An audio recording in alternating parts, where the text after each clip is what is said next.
राधे राधे। अगर आप भी मथुरा वृंदावन की यात्रा करना चाहते हैं तो ये पूरा वीडियो आपके लिए।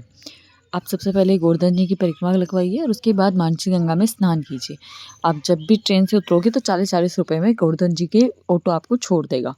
यहाँ से मानसी गंगा में स्नान करने के बाद सारी थकान दूर हो जाती है और उसके बाद हम यहाँ से जहाँ से परिक्रमा शुरू की थी गोवर्धन 20-20 रुपये में ऑटो आपको बरसाना छोड़ देगा। सबसे पहले कीर्ति मंदिर के दर्शन कीजिए और कीर्ति मंदिर के दर्शन के बाद यहाँ से राधा रानी के दर्शन करने के लिए निकल जाइए। और यहाँ अगर आप राधा रानी के दर्शन के लिए पैदल जाना चाहे तो पैदल भी सुविधा है और बाइक से जाना चाहे तो वो भी है और रोपवे भी है। दोनों में 50-50 रुपये में आपको वो ऊपर छोड़ देगा राधा रानी के मंदिर में।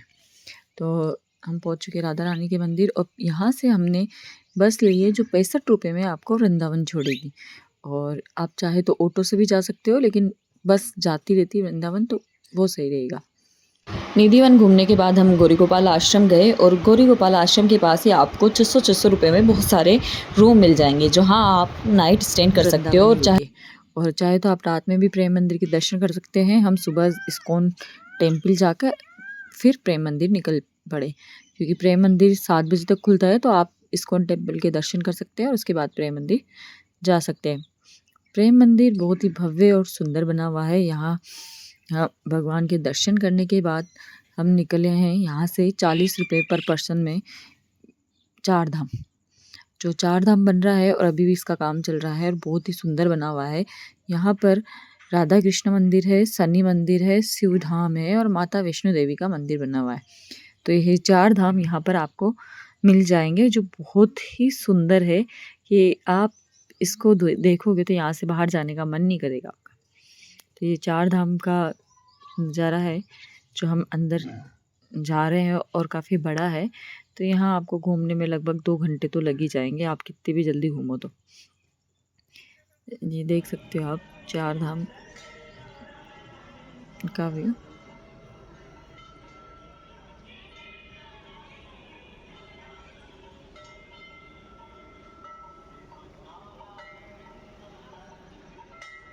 चार धाम के बाद हम गए हैं मथुरा।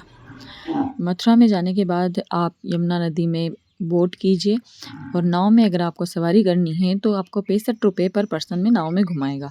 जहाँ पे भाई बहन का मंदिर है, शनि मंदिर है, तो ये आप सामने यमुना नदी पार करके देख सकते हो। जब यमुना नदी को पार करके जाओगे नाव वाला आपको लेकर भी जाएगा और वापस यमुना घाट पे छोड़ेगा भी से। यहाँ से तो ये 65 रुपये पर पर्सन में आप यमुना नदी में घूम सकते हो। उसके बाद यहाँ पर आप चाहो तो शाम के टाइम गंगा आरती भी देख सकते हो। हम यहाँ से उतरे हैं और यहाँ से रवाना हो गए मथुराधीश जी के मंदिर में। तो मथुराधीश जी के मंदिर में दर्शन किए, उसके बाद हम रुपये में ऑटो किया जो आपको पूरा गोकुल घुमाएगा। तो आपको गोकुल में रमण रहती, गोकुल में जहाँ कृष्ण जी को राधा रानी ने बांधा था वो खंभे वहाँ बने हुए हैं, ओखली है। तो इस तरह से आप नंद बाबा का गांव देख सकते हो पूरा। तो यहाँ पर हाथी द्वारा आरती की जाती है रमण रेती में। और कहते हैं यहाँ की रेत में लौटने से, जिस रेत में भगवान खेले थे उस रेत में लौटने से आपके जो रोग है वो दूर होते हैं। तो ये यहाँ पे हाथी द्वारा आरती भी की जा रही है रमण रेती में। और यहाँ से आपको जो ऑटो आपको घुमाएगा वो पूरा गोकुल घुमाएगा और वापस मथुरा आके आपको छोड़ देगा। तो हम पूरे मथुरा में घूमे और आरती का आनंद लिया। शाम की आरती जो भव्य होती है और सबसे मनमोहक आरती यहाँ रमण रेती में होती है।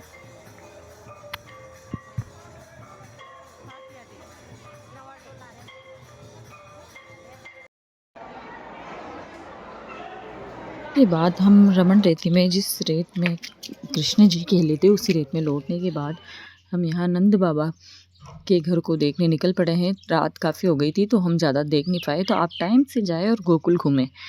और उसके बाद ये गोकुल की गलियां हैं जो अंधेरा हो चुका है, धुंधला सा नज़र आ रहा है। तो इसके बाद हम पहुंच गए नंद भवन में।